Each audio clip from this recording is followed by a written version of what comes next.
Thank you. Wonderful to see everyone again. And we are turning the wheel of the Tibetan calendar. Next week is Tibetan New Year. So this is the last talk of this past New Year. And I'd like to acknowledge that in this year, we studied the Heart Sutra for 7 or 8 months. And now we've just studied the loving kindness practice for 3 months. And my purpose in really giving the loving kindness practice a long period of time was to really establish it as a new norm for you. So if I were to say, let's all sit and focus on our breath and calm our minds in the shamatha practice, it would be so easy. Everyone would know what I was talking about and would feel quite at ease. And I wanted you to have the same familiarity and the same ease with the loving kindness practice because they support each other, they balance each other, and they open a pathway for growth. So in our tradition, we often hear we study the Dharma by listening, contemplating, and meditating. And the listening part is when you hear, let's say, the instructions on the loving kindness practice. Then the contemplating is when you think about it. So you're teaching yourself the practice, you're reflecting on the teachings you've heard, on the readings we've done. And then the third part, the key part, is then meditating. You take it into your own personal meditation and explore it, and it gradually transcends the thinking to actually being. And so this is the key. Once we're familiar with the practice, we keep going with that practice, and over time, it becomes a way you are in the world, a lens. So you're looking at the news and you go into practice. You're with a friend who is hurting in some way and you go into the practice. Again, today we have visuals. I can't help it. It's just, in some ways, easier for us to see some of these things rather than only hear the words about them.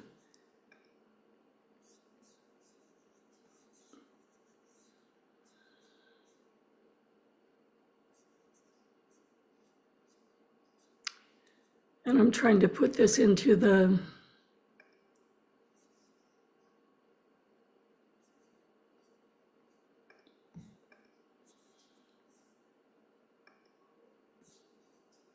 okay, there we go.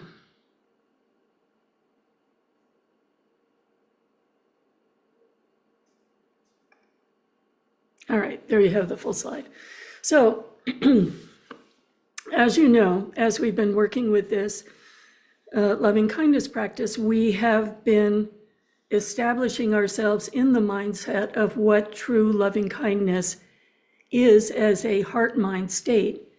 And then we've been strengthening ourselves in that state and then allowing that state to go out and meet the different beings who arise in our field of experience.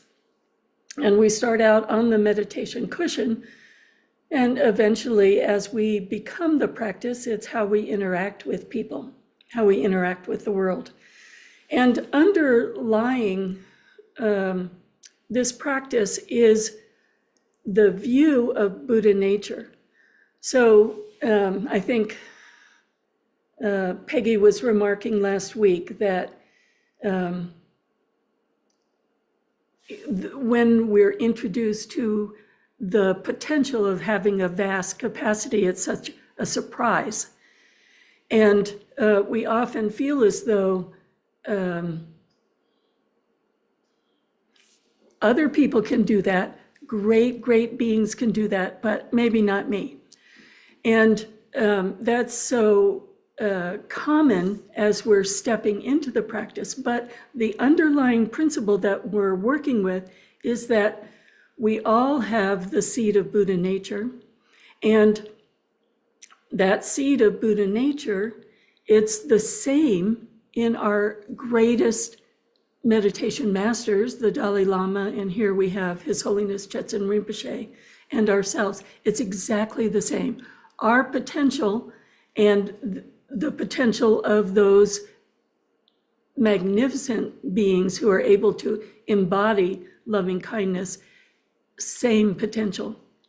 And then we can allow ourselves to work with our traumas and our wounds after we've built up towards that, because from the principle of Buddha nature, our greatest hero or Shiro has Buddha nature. We have Buddha nature, and the most difficult person in our lives has Buddha nature. And Buddha nature, that seed of potential, is the same. Whether we're able to clear away our obstacles that cover our Buddha nature, whether we engage in Dharma practice to remove those coverings to our Buddha nature, that's up to us. And the wonderful thing about this is it's such a source of confidence in our practice. There's a sense that we're not always trying to be like someone else and failing. Rather, the Dharma is a pathway that is growing our capacity, and that capacity doesn't have any limits or boundaries. So that's the good news of Dharma practice. And then today, I thought about how we could unite the studies we've been doing this year, that of the Heart Sutra and the loving kindness practice. And I went back to a wonderful koan that comes from the Zen or Chan tradition. And it addresses the capacity of Avalokiteshvara in the Heart Sutra that we just read. Remember, there's a mention of Shariputra asking Avalokiteshvara. And Avalokiteshvara is the emanation of compassion. So what does compassion have to do with emptiness? Why do we talk about the ultimate bodhicitta or compassion being inseparable from emptiness? And to help us understand this, I referenced a koan, as I was saying, that describes an interaction between a student and a meditation master. And the reason koans are really, really interesting is because you can't think them out.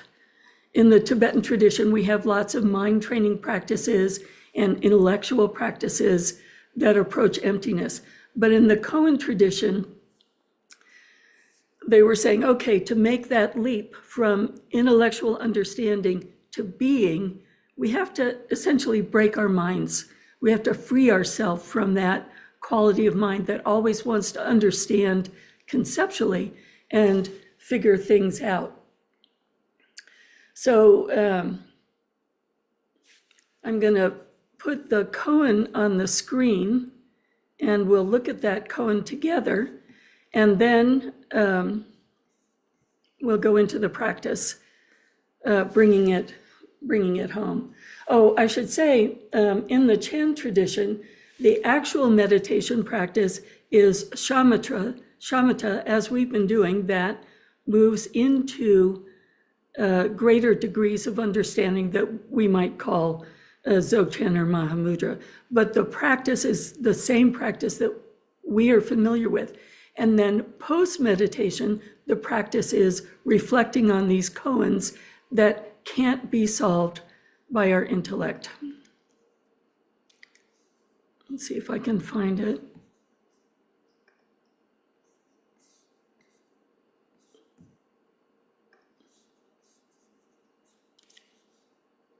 Try again. This is a very beautiful koan. It's called the Uggen's Hands and Eyes. Okay, here it is. So it starts with an instruction. The entire body is an eye, there is no seeing. The entire body is an ear, there is no hearing. The entire body is a mouth, there is no speaking. The entire body is a mind, there is no thinking. Putting aside for the time being the matter of the entire body, just listen. I can send you this text so you don't have to copy it down. Putting aside for a time the matter of the entire body.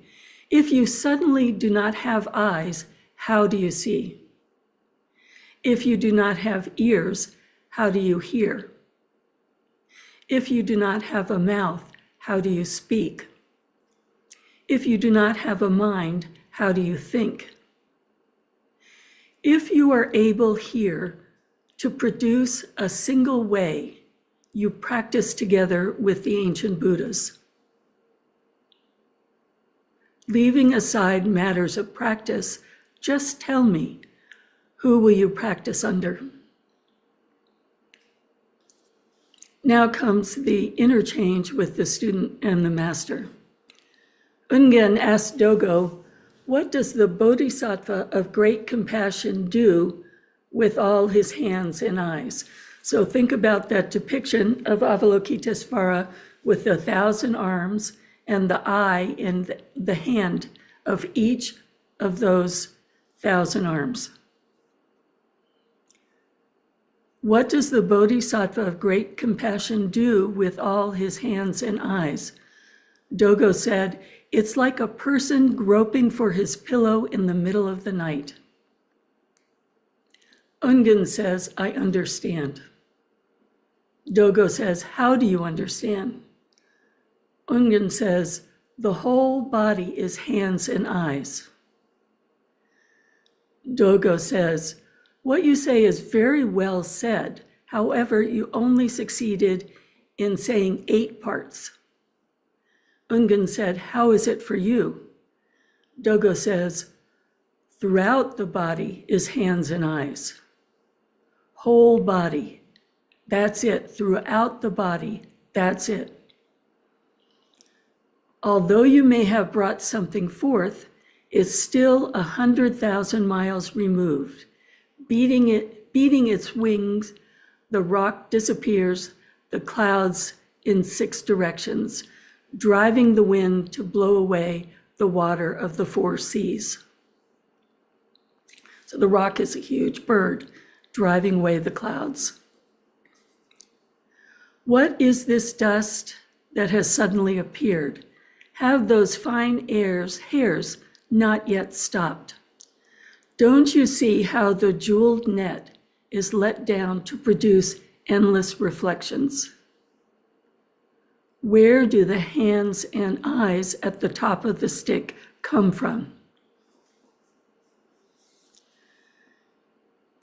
So the teacher is telling the student that if you only have 8 parts out of 10, even though it's well said, even though it's wise, you have missed being. If you missed being by a hair's breadth, if you have a hair's breadth of conceptuality still creating dust, still creating fine hairs, you're not being. So the question would be repeated, what does the Bodhisattva of great compassion do with all his hands and eyes.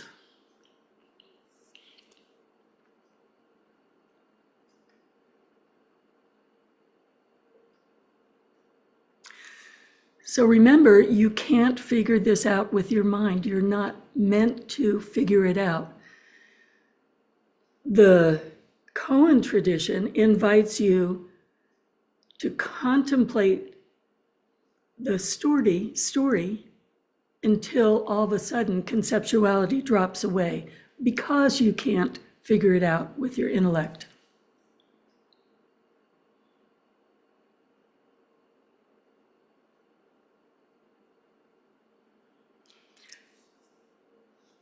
Okay, hope you're intrigued, but let's put the story down. And I invite you to go into the loving kindness meditation,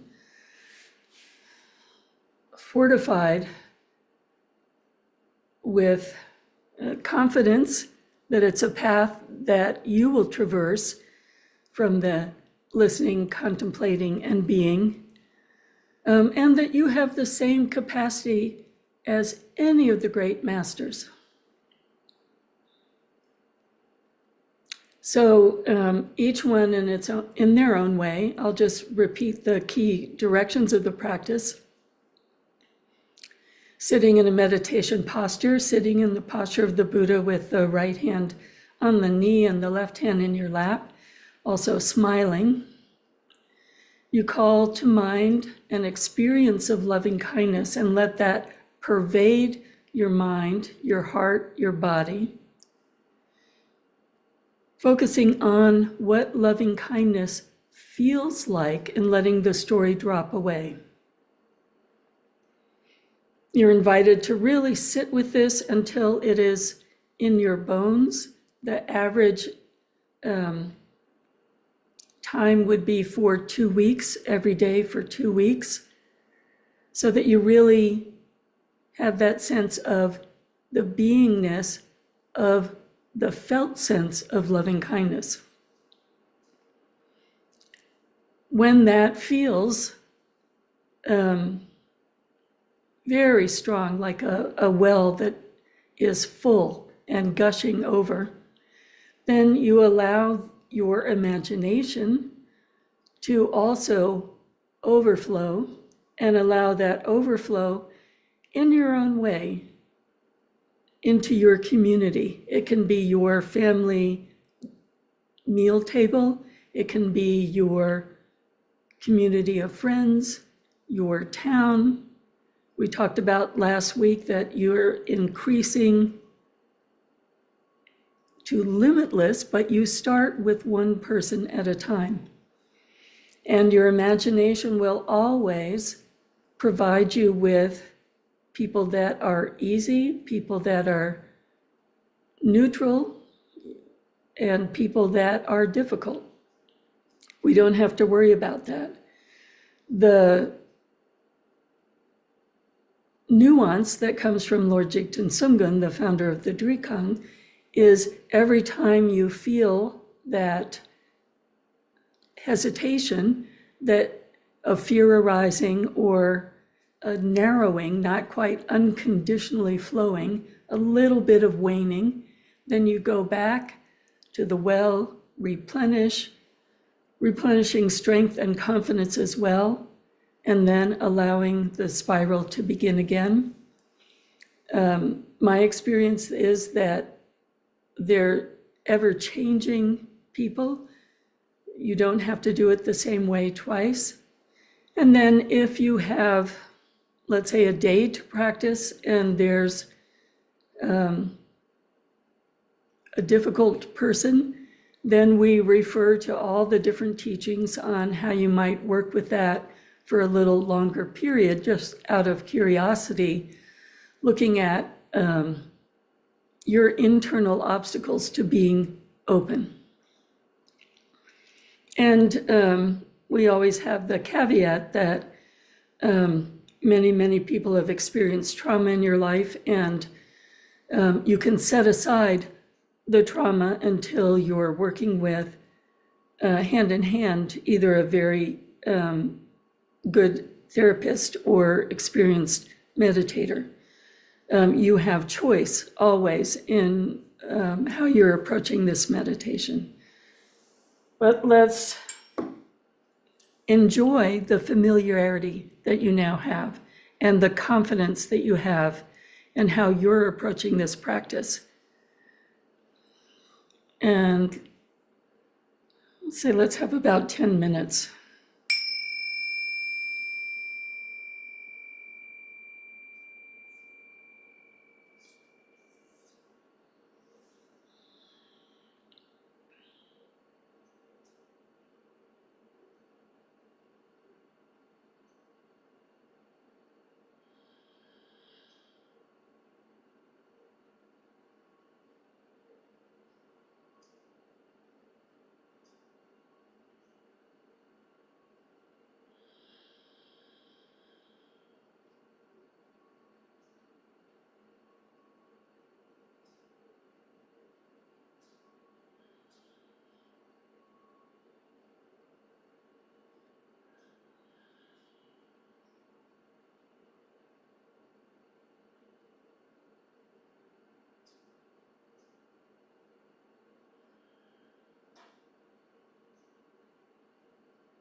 Now, in the Koan tradition, while people are meditating, one by one, they might go into the teacher's room and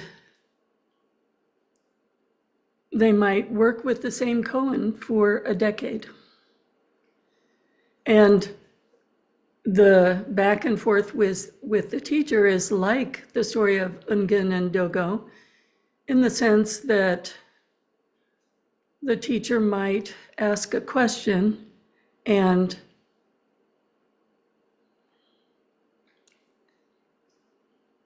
be able to discern when the student has let go of a conceptual response or intellectual response. So here's Avalokitesvara with the 1,000 arms and the eye in the palm of each hand. And then to the right is a railway station in Kyoto that has 1,000 Avalokitesvaras.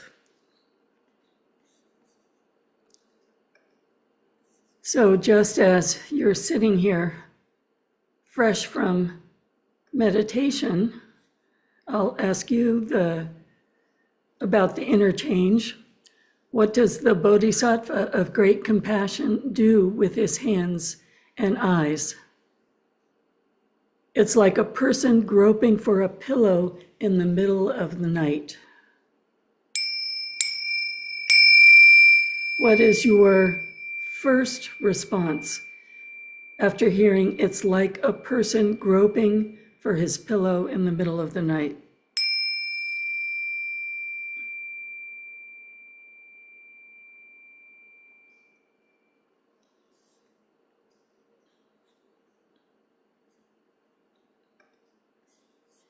So it's a spontaneous response. What are your... Limited. What came to you in your spontaneous response? Annie? That that they use all their hands and eyes to dispense wisdom.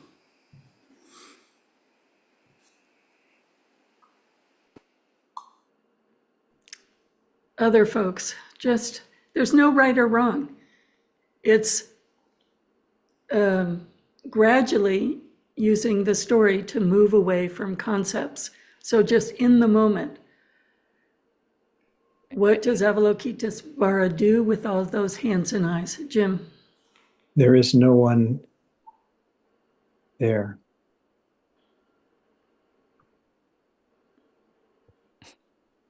I'm still looking for the pillow half awake. It's quite a really interesting image, isn't it? When you're asleep, you don't have to think about where your pillow is. You just reach. Other folks, what was your just spontaneous? Comfort. In French, it's réconfort. Comforting. Reaching.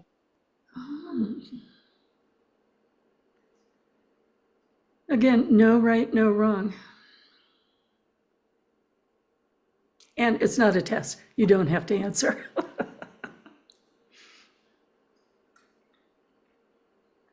Charlie.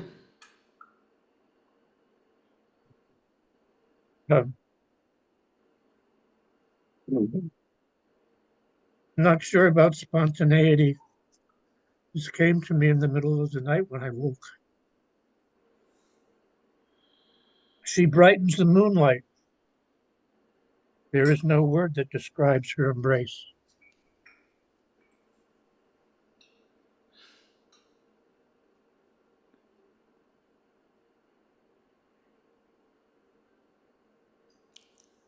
I hope you're preserving your poetry, Charlie. Other reflections this morning? I was gonna say, kind of like a sensor or connection. Uh-huh.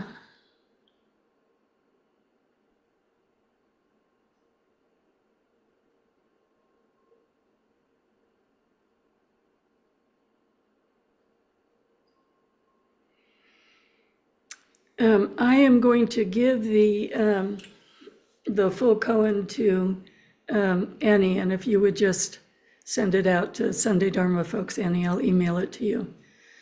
So this lunar year is closing. We're approaching the lunar year of the fire horse. We will have a meditation for the morning of the new year, which is Wednesday, next Wednesday, and the Zoom codes were in the recent newsletter, and they're also on the homepage of our website. And then I will be going off for 2 months of retreat, and I've invited some of the folks who've been studying with Vajra Dakini a while to continue leading this particular practice and to review some of the important passages from the Pema Chodron book, as well as the contemplative reading practice that we did when I was on retreat in the fall. So just after the new year, I will be in retreat. It's considered, the first 100 days are considered very special Dharma days. So I'll be thinking of all of you. And yes, Jim.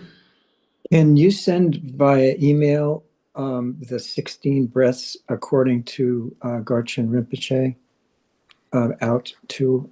I'm not able to find it easily wherever it may be. I'll ask. I'll put what Jim is referring to is the Anapanasati Sutra. This is a sutra practice that we have been specializing in under the instructions of His Holiness Chetseng Rinpoche. And he's given this practice after really looking at how are we all doing. The diaspora from Tibet that started in 1959 introduced the Tibetan Buddhism to the world, but it took it from one culture of monastic retreat practice to iPads, iPhones, commercials, our minds. And his evaluation was to return to the Buddha's instruction. And in particular, we're working with the translation by Bhikkhu Bodhi, who was the master translator of sutras into English. So this particular instruction came from the Buddha, translated it by a contemporary English scholar. And then after consulting with him, we also made it gender neutral in that he translated it in the 70s when he or they was meant to infer universal, and it doesn't read that way anymore. But that practice, I generally teach it in retreat, and there is a retreat coming up this May. May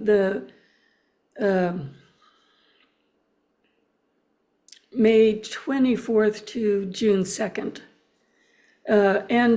Again, this whole issue of listening, thinking about it, and then becoming the practice, the becoming aspect is something you experience in retreat. And so His Holiness felt that 10 days was enough time for the mind to let go of its agitated producing of thoughts, settle, and then really begin to understand the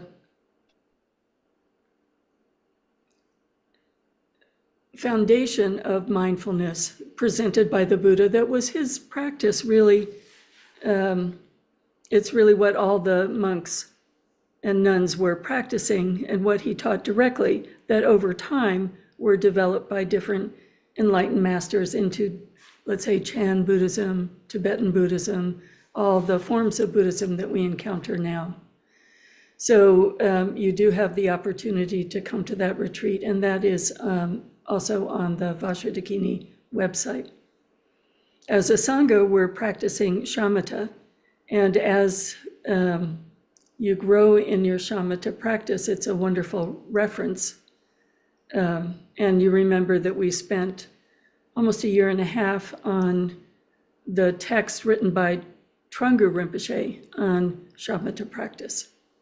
So there's the practice, there are commentaries and resources, but then you take it home into your cushion and move from hearing and thinking to being.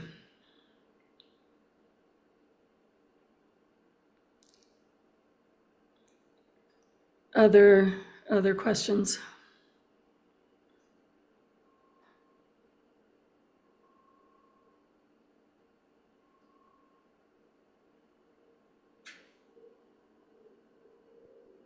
Other reflections about your experience of the loving kindness practice? Michelle? Something new happened to me this morning. Sorry.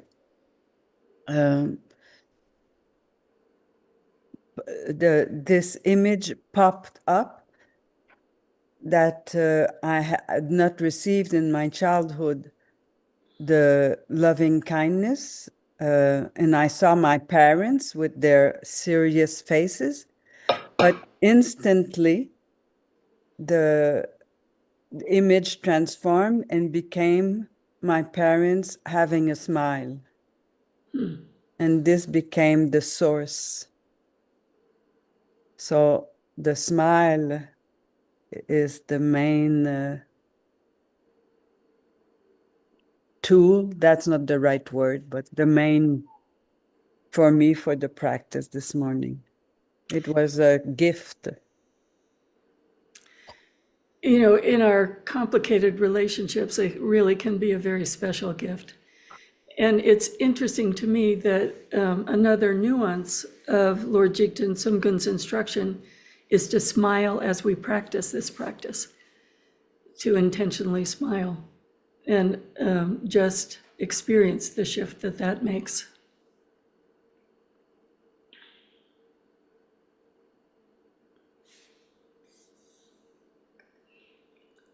Other reflections this morning?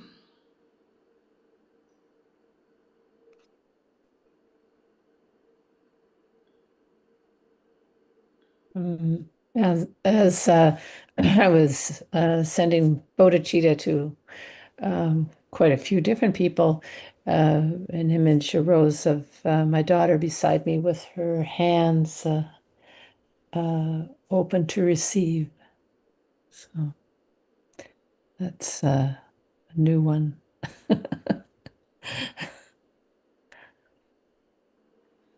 You know, that's so lovely. We all know, even in the best of mother-daughter relationships are complicated. Jerry, did you want to say something? You're unmuted. I had more of a question. How do you keep from, in loving kindness, becoming overly attached? Oh, that is one of the near enemies. Very interesting that Venerable Pema points that out. Essentially, being alert while you're practicing. So there are two ways that, or there are multiple ways that this can arise, but things to watch for instance, Annie was asking last week something about needing to fill up with self-compassion. And there are times in our lives when we have less confidence, let's say, and in that point where you feel depleted, it's so important to fill up, but it also feels really good. So at a certain point, it becomes indulgent just to fill up and to just say, oh, this feels good, I want to stay here. And that's only something we can recognize ourselves, that, oh, I notice I'm filling up for the sake of filling up, not because I'm feeling depleted. And the other is we have attachments in our lives to, very close loved ones. And there's a sense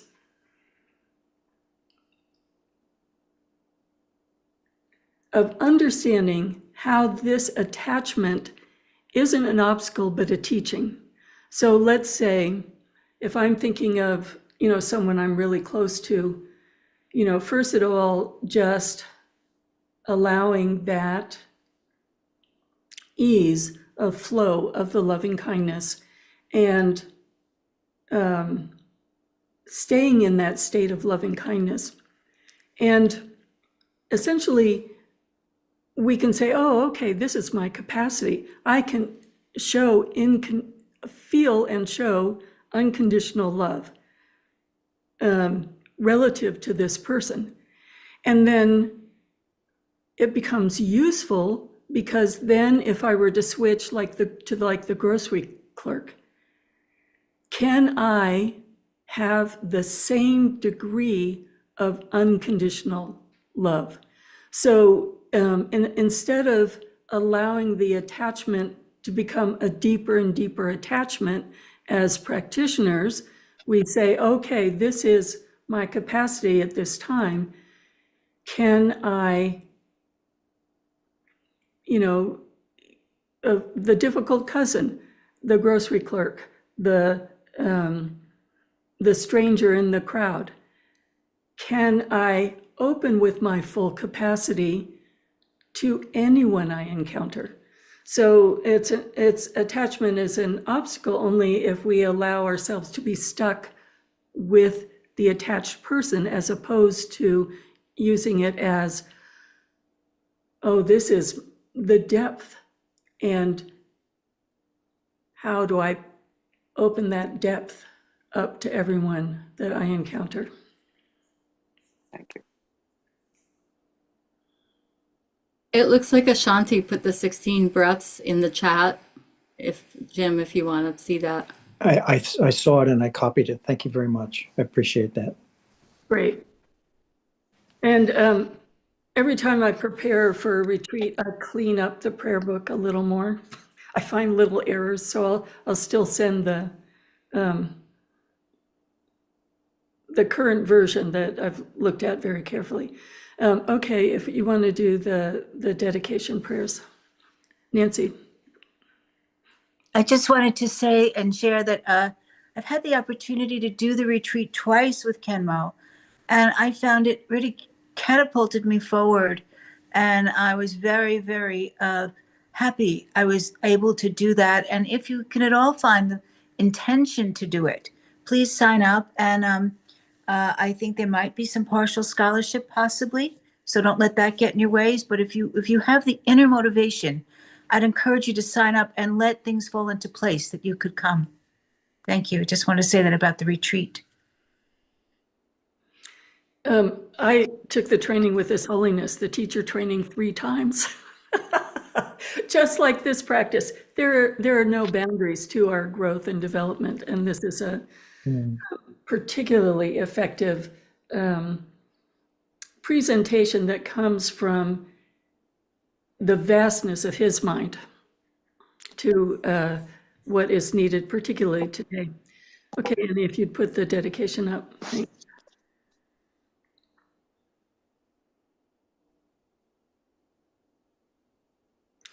Dorje, yeah, got it, sorry. Dorje Chang, Tilopa, Naropa, Marpa, Milarepa, Dharma Lord Gompopa, Phagma Drupa, and Lord Drakumpa. Please bestow upon us the most auspicious blessing of all the Kagyu Lamas. By this virtue may I achieve omniscience, and may all who travel on the stormy waves of birth, old age, sickness, and death cross the ocean of samsara by defeating all enemies, confusion, the cause of suffering. Bodhicitta, the excellent and precious mind, where it is unborn, may it arise. Where it is born, may it not decline, but ever increase, higher and higher. I pray that the Lama may have good health, I pray that the Lama may have long life. I pray that your Dharma activities spread far and wide. I pray that I may not be separated from you. As Manjushri, the warrior, realized the ultimate state, and as did Samantabhadra, I will follow in their path and fully dedicate all the merit for all sentient beings. By the blessing of the Buddha who attained the three kayas, by the blessing of the truth of the unchanging Dharma as such, by the blessing of the indivisible Sangha order, may the merit I share bear fruit. By the virtues collected in the three times, by myself and all beings in samsara and nirvana, and by the innate root of virtue, may I and all sentient beings quickly attain unsurpassed, perfect, complete, precious enlightenment. May the teachings of the great Drikumpa Ratnashri, who is omniscient, Lord of the Dharma, Master of interdependence, continue and increase through study, practice, contemplation, and meditation until the end of samsara. For this realm, encircled by snow-covered mountains, you are the source of every benefit and bliss without exception. Tenzin Gyatso, you who are one with Avalokiteshvara, may you remain steadfast until samsara's end.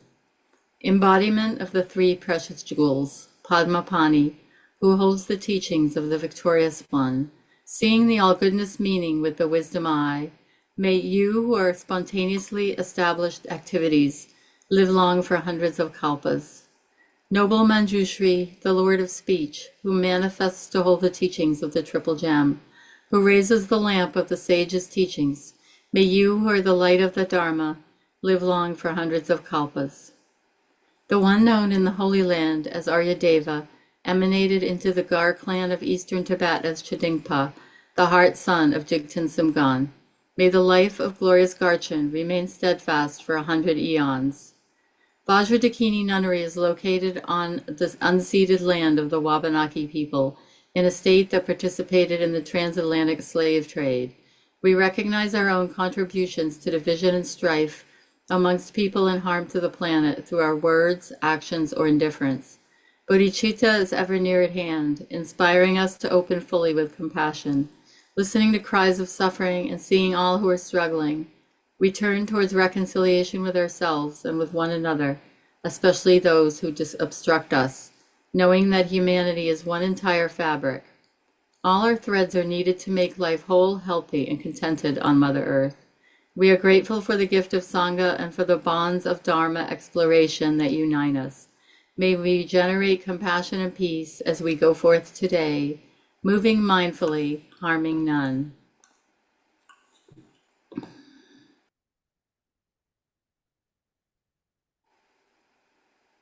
I put a link to the full case that has the section, the instruction on emptiness at the beginning. And it also includes a commentary from the Zen tradition in the chat. So you're welcome to easily get the full case. And see you Tuesday at our morning meditation, maybe on New Year's morning. But this will be the last Sunday until April. But we will still have wonderful review and practice classes in between. So take care. Thank you, everyone.